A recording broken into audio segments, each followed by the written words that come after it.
Hello everyone, welcome back to my channel Read With Me, and today I have come with another short story written by Sudha Murty, which is in the collection 3000 Stitches.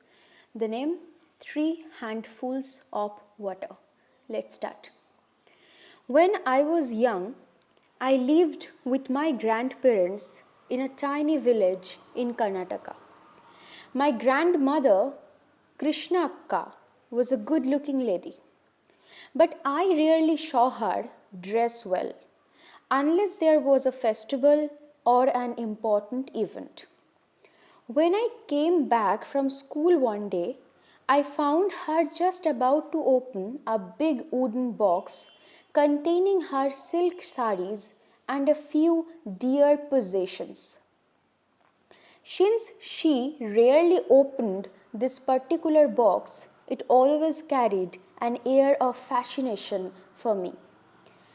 I would always drop whatever I was doing to join her. This time was no different. I dropped my bag and ran to her. I peeped inside and saw a silver kumkum bharani, a box used to keep the red powder used for social or religious purposes, a small mirror with a silver handle, a broken yet useful ivory comb, and a few silver vessels. My father gave these to me on my wedding, said my grandmother with pride in her voice. Her father had been gone a long time. I took the kumkum box in my hand and stared at it. It was a round shaped box that looked like a miniature pagoda. I removed the cover and opened it without a second thought. There were three parts of it. The first one contained honey bee wax. The second was a small round mirror, and at the bottom was a space to keep the kumkum. I was fascinated. Ava, I began a little hesitant. Out of all your gifts, I love the kumkum varani the most. Will you please give this to me when I grow up? I have 13 grandchildren. Each of them must get something. But I will keep this for you. She smiled as she replied candidly. Later, she sat unhurriedly in front of a full-length mirror, brushed her hair, wore a nose ring and a 9-eared green Banarasi sari with a yellow blouse. She put on a big bindi and pretty pearl earrings and decorated her hands with green glass bangles and 2 gold ones. Then she circled her bun with flowers. She perfectly fit the image of an elderly woman from North Karnataka. Ava, there is no festival today. Why are you dressed up like this? Are you going somewhere? I asked. I am going out for lunch and you are going to come with me. Get ready quickly. When I paused for a few moments, she added, don't worry about your afternoon class. Your teacher is also coming there. In the village school, this kind of adjustment was not unusual. Sometimes we got a day off in the middle of the week and it was compensated for on a Sunday. Things were more fluid and life was simple, and I was but a bud flowering in the forest of my own. I didn't need to be told a second time. I was happy at the thought of attending a lunch party and ran to change my clothes. Even in those days, I never looked more than a few minutes to get ready. Ava wasn't usually a talkative person, but she was in a good mood that day. As my grandfather wasn't inclined to accompany her for such functions, she told her husband, I am going out for lunch to Indira's house today. I have kept your meal covered with a plantain leaf. Please have it as soon as possible. My grandfather, whom I affectionately called Sigaun Kaka, nodded and continued reading the newspaper. Within minutes, we stepped out and started walking towards Indira Aji's house. What's the occasion? I asked. My friend Indira has come back from Varanasi and has invited all of us for lunch. It is a wonderful celebration called Kashi Samaradhane. What is that? If Indira Aji has returned from a visit, then why do we have to celebrate it? Isn't it like going to Hubli or Gadag and coming back? We don't have any party or celebration then? Ava shied. There is a lot of difference between going to Kashi and going to Hubli. Kashi is one of the most sacred places on earth. The river Ganga flows there. It is believed that Lord Vishwanath, the Lord of the universe, resides there and gives boons to everyone. It is his favorite place on the planet. There are 80 ghats to bathe in there. Thousands of Sanskrit scholars live in the city. The sari that I am wearing today is known as a Banarasi sari. If you get such a sari as a wedding gift, it is considered to be very lucky as it is from the holy land of Kashi. I wasn't fully convinced. Still, why is such a lunch organized? I persisted despite my, desperate desire to eat the goodies at the celebration anyway. It is not easy to go to Kashi no matter how rich or devoted you are. Going there and coming back is an arduous journey. You have to switch many trains and buses. First, people there speak a different language called Hindi. Second, we don't have any relatives to lean on or direct us. Third, it is so cold during winter that you can't even submerge your feet in the freezing river. Fourth, in the summer, the heat makes the ground so flaming hot that you can't walk barefoot for the pujas. Fifth, if the locals there find out that we are outsiders, then more often than not, they try to cheat us. There are stories of people going to Kashi without ever coming back. So when someone returns, we consider them blessed. That's why they give us a feast and we exchange gifts. What are you going to give, Ava? I was curious. Ava opened the bag that she was carrying. There was a nice cotton sari inside, along with plenty of fruits and flowers. And what will she give us? We will get a Kashi thread and some water from the Ganga, both of which are precious. Wear the thread on your wrist or your neck every day, and God will protect you from difficulties. That was good news indeed. I needed all the protection I could get for my upcoming examinations. You were lucky to get it at such a young age, Ava said as she incorrectly interpreted the reason for my smile. What does the Kashi thread look like? Well, it is a simple knotted black thread. Kashi is protected by, Vairavaanath, who is a great and loyal servant of Lord Shiva. If you go to Kashi and don't see the Kal Vairab temple, your yatra or journey is considered incomplete. You will get a Kashi thread from there which you have to wear for Vairavaanath to protect you.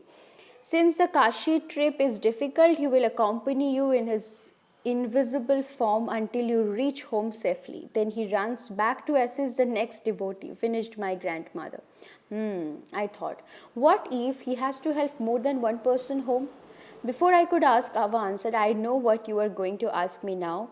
Vairabhanath can multiply himself as many times as he wants to. So instead I asked, what is the use of the water from the Ganga? Silly girl, how can I ever describe the use of the holy water? She patted my head affectionately. The Ganga is the life of our country. Everybody wants to drink the holy water, but it isn't possible for people like us who live in South India. So we keep a few spoons of Ganga Jal, the holy water from the Ganga, for whoever is in the last days of their life so that they can go to heaven. Ava, I asked, if Kashi is so important and you believe in it so much, then Kaka and you must go there. I will also come with you. Ava turned thoughtful. I have never ventured out of Karnataka, she said. You know that Kaka and I avoid eating anything when we travel. It takes at least 10 days to go to Kashi, and it's better to travel in a group because we don't know the local language. It is difficult to form such a group here, and we also, we are also getting old. We don't want to fall sick on the way and burden the group. So going to Kashi will most likely remain a dream for me, but I'm happy that Indira has gone there with her cousins. At least I can visit her and listen to her stories. At the time, I didn't understand why my grandmother had such devotion for this holy land. Soon we reached Indira Aji's house. The whole atmosphere was festive. Stumps of banana trees and mango leaves were tied to the sides of the gate. There were plenty of flower decorations all over the place. An intricate rangoli design was drawn on the floor at the entrance. I immediately spotted my classmates running here and there with glee. Sorry for the noise. Some construction work is going on, like the up floor. Uh, yeah, so my teacher was offering homemade drinks to all the children. On one side lay 50 pots containing Ganga Jal. All the pots had black threads tied around the neck.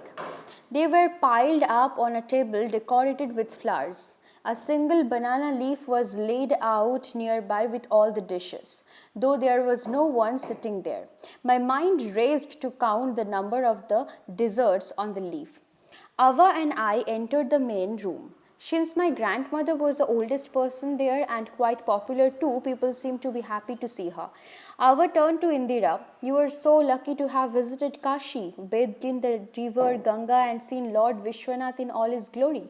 Indira Aji smiled gently and invited both of us to sit down. People were gathered around her to hear more about her trip. Somebody asked, what did you think of the famous Annapurna temple? It was beautiful, she replied. It is located before Lord Vishwanath's temple and is the only temple where Shiva is believed to ask for alms and food from his wife with his begging bowl, and he is said to appear in the temple only on a few special days.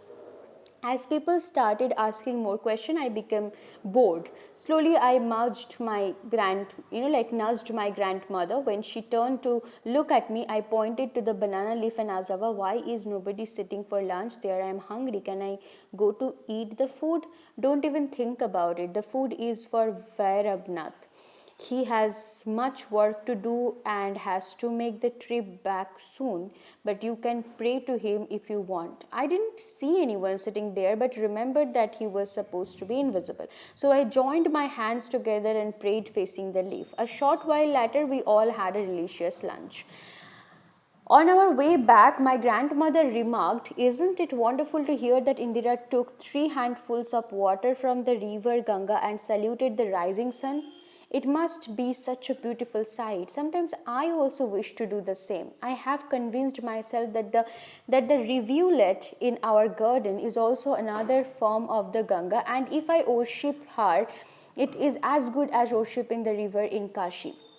It was evening by the time we reached home, and from a distance I could see my grandfather sitting in the veranda. Kaka was my good friend, and I ran to tell him about the day.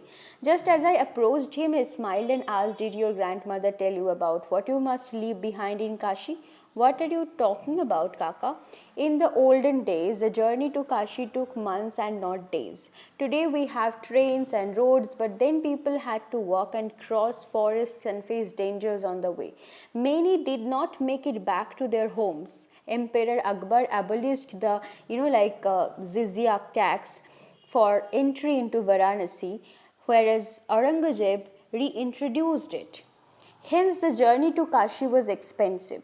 If someone made it to Kashi successfully, they would make an unusual vow to give up whatever they loved the most after taking 3 handfuls of water, keeping Lord Sun as a witness. A word given to the Ganga in such a way is considered unbreakable, and one is obliged to fulfill it. I was fascinated and waited as Kaka took a deep breath. There are certain rules that you must follow. What rules? One cannot give up eating rice, wheat flour, milk, lentils, ghee or jaggery. One can give up eating one vegetable and one fruit that freely grows around their hometown or area, and a dessert that they love. So if you love jalebis, you can vote to abstain from it, but you can't give up something that you don't like, such as bitter gourd. Whenever you see what you have given up, it will remind you of Kashi. That is quite tough, Kaka. My grandfather continued as if he hadn't heard me. If a husband and wife go together, they can choose to give up the same things. That is easy, as it means they wouldn't have to cook separately. But if a husband and wife visit individually and choose to abstain from different things, then both of them must leave whatever the other has too. Ava meanwhile reached the veranda. That sounds too complicated, I thought. Out loud, I asked, is it very hard to leave what you like, Kaka? It depends on the individual. If you decide to fulfill your vow with your heart and soul, then the desire for the object goes away with time and that way of life simply becomes a habit. What will you leave if you go to Kashi? I asked mischievously. I love your Ava and that's why I will never go to Kashi, he replied with a twinkle in his eyes. Though Ava was old, she suddenly became shy and quickly walked in. In a more serious tone, he added, it is not up to us to go there. It is Lord Vishwanath's wish. He will call us when it is our time. Years flew by and seasons went past. Ava died without ever going to Kashi. She passed away on the day she always wanted to, the day of Vishwastami, or the day Vishwa died. It is believed that the gates of heaven are open on this day.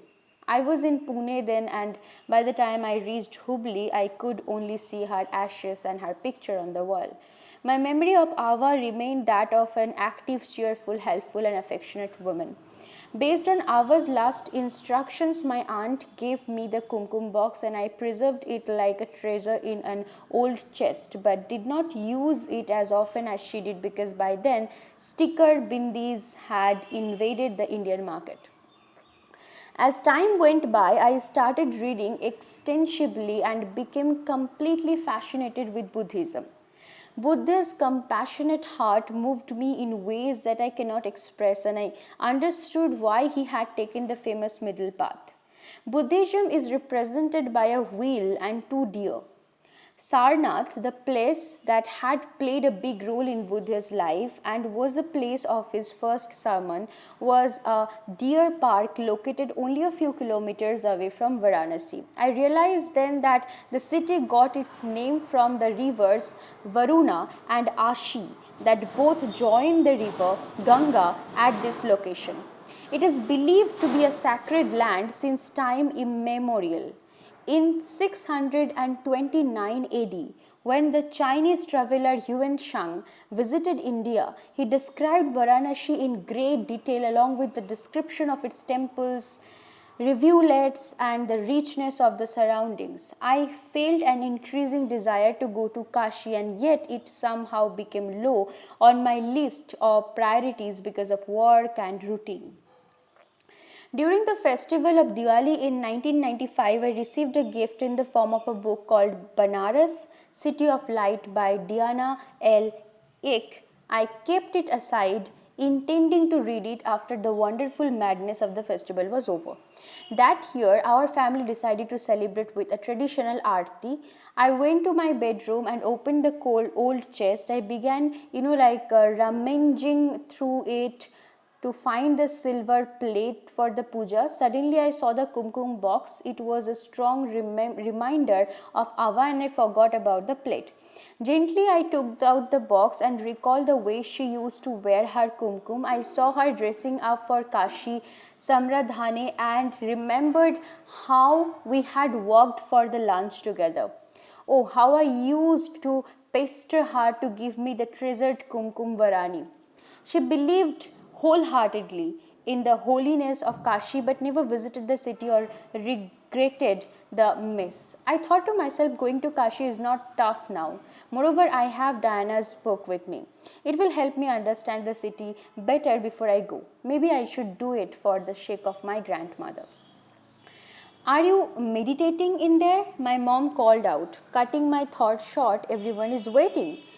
I found the silver plate quickly and gave it to my mother along with the kumkum varani. Good, this is my mother's precious possession. It will be as if her spirit is with us during the prayers today, she said. Once the festive season had ended, I began reading Diana's book, a masterpiece in itself. It was in fact the author's PhD thesis at Harvard. She, a foreigner, had come to India and stayed here for years studying about the religious places in our country. And here I was doing nothing. I felt ashamed of myself. The book inspired me to get to Kashi as soon as I could, if only to satisfy my childhood curiosity and my grandmother's desire. In February 1996, I managed to find my way there all by myself. I stayed in a hotel and had the darshan of Lord Vishwanath, whose temple was in corner of the city. He was worshipped using the three-leaved bilva mane billo, Lord Shiva's tree, Patra. So it is like he was worshipped using the three-leaved Vilya Patras and constantly birthed by his devotees who gathered there. There were security gunmen, barbed wire fence, and the Gyanvapi mosque near the temple. The different image of the place I had in my mind disappointed me a little, but I was amazed by the faith of the people of varied ages who had come from all over the country. Once that was done, I went to see the Manikarnika Ghat, where dead bodies are cremated every day and almost endlessly. The strong belief that dying in Kashi is a gateway to heaven has not changed even with the increase in literacy and the changing culture. I visited some more ghats and was taken aback by the amount of dirt in this holy city. I also visited the Banaras Hindu University that was established single-handed by Madan Mohan Mallavya, and beautiful museums depicting Hindustani ragas through enchanting paintings. I walked to numerous temples, small and big, including the temples of Annapurna Devi, Bhairabnath, and the famous Hanuman temple named Shankat Mochan, where the monkeys outnumbered the devotees. Though plenty of black threads were being sold around me, I didn't buy any because I had grown out of the belief. The holy Ganga water was abundant and up for sale in different volumes, shapes, and sizes. Even today, the water is considered holy. In the small lanes of Kashi, I wandered around aimless and happy in the moment. The beautiful views and the pretty saris caught my eye. What a gorgeous invention the sari is, a rare combination of the cloth tying method of the Greeks, the Romans, and our own. Whenever I travel abroad, I come across the people who are fascinated with the border, the richness, the zari, and the pallu, which automatically bestows a royal appearance to whoever wears. Kashi boasts of unique Varanasi saris which have changed over the years but still remain attractive. I plan to buy a few saris for myself, a pastel colored one, a bright one suitable for evening wear, and a dark green sari like the one Ava had. The sellers called out to me and the other passers-by. I absolutely loved shopping for saris, but then I changed my mind. What was the hurry? I will shop tomorrow after I have seen more, I thought, so I went about doing some window shopping. Then I went back to the ghats and finally reached the busy Darshan, Darshan Vamed Ghat. The crowd was preparing for the evening aarti. I glanced at the tourists. They seemed to come not just from different states but also from different countries. They were smiling and taking pictures of their surroundings. The dark, the small lanes, and the claustrophobic closeness of it didn't seem to bother them. The sadhus were in half meditation, and most of the devotees were preparing for their deep in the water. I was tempted. Why can't I bathe in the Ganga too? Maybe I can also offer 3 handfuls of water to the Ganga and complete my Kashi experience. I looked around and the dart suddenly gave me second thought. I didn't want to take a dip there as if it was meant to be. I remembered an old friend Ajay who lived near the Gai Ghat. Maybe I could ask him if there was a cleaner and less crowded spot more suitable for me. So I located a landline nearby and phoned him. It was obvious that Ajay was upset because I hadn't informed him of my visit. He gave me strict instructions to remain where I was, and within a few minutes he arrived on his scooter. Why are you staying in a hotel when you have a friend in the same city? You must move to my home immediately, he insisted. I agreed. I had no reason to refuse his warm hospitality. I shifted to his Haveli, There, like 3 families lived in the mansion. Each family had a separate kitchen and lived in their own sections of a huge home. Ajay's side of the home had a view of the Ganga with the evening light shining brightly as far as I could see. His wife Nishi entertained me with delicious Kashi sweets, sumptuous food and pan. Later he took me to a Hindustani music concert and like spoke about the great musicians of Kashi such as Bismillah Khan and Ravi Shankar, and how the city was also a place for music lovers. The city, though dirty, was thriving with life and culture. At dawn, I found myself at the Gai Ghat ready for the trip. I sat alone on the steps and then immersed myself in the water till my shoulder blades. The coldness took me by surprise, and it took a few minutes for my body to adjust, like to the new temperature. I took some water in my palms and my mind instantly went back to Ava. There she was, wearing the green sari and the yellow blouse, looking at me with love and telling me about the 3 handfuls of water from the Ganga. I saw Kaka sitting on the veranda during sunset telling me how it was Lord Vishwanath who decided when an individual visited Kashi, how my old grandparents had loved the city and the river Ganga. Tears sprang to my eyes. I was blessed to have grandparents who were content and had such strong beliefs. It is so easy to visit Kashi now, I thought. I took a flight from Bengaluru to Delhi and then to Varanasi and reached in a mere 5 hours. Now there was no Kashi, Samradhani or the customary distribution of the holy water or the black thread. Nobody had the time or the inclination. I looked at the rising sun and was brought back to the present moment. I looked the first handful of water and said to myself, O Ganga, with the sun as a witness, I give this water on behalf of my grandparents. May their souls rest in peace and be happy wherever they are right now. I felt relieved and knew that I had fulfilled my grandparents' desire even though they had never told me to do so.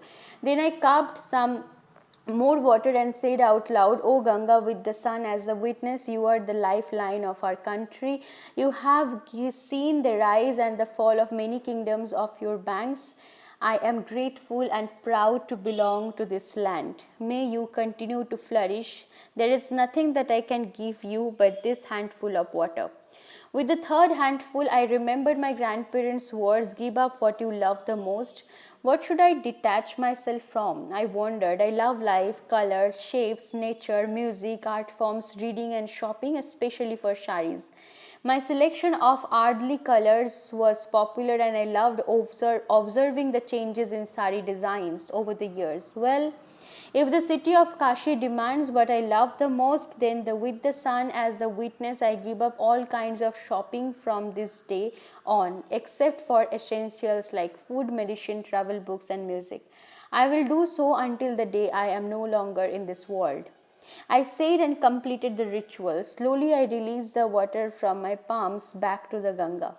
Somewhere out there, it felt like my grandfather had just smiled. A few minutes later, I waded out of the water and sat on the steps with a towel wrapped around me. So there would be no more appreciation of my sari choices, and none of my friends would call me for wedding shopping. I was worried if I would be able to stick to my vow, since I had planned to buy saris that day in Kashi. I wondered if I had chosen to give up some shopping on the spur of the moment, or it was, or if it was pre-planned somehow.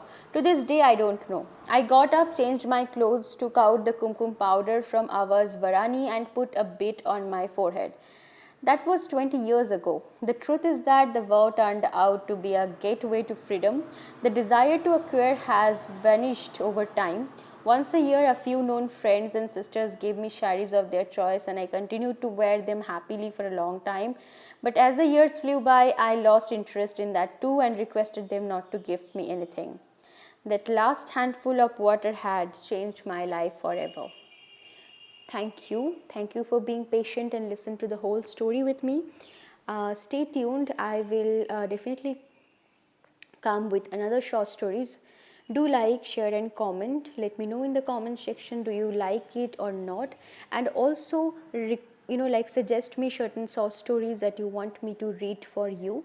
Another note that I always say, that I always try to keep these readings very much spontaneous and very much natural, so that it feels like I am one with you, sitting reading this book to you. Stay happy and healthy and stay tuned. Thank you so much for being with me. Thank you.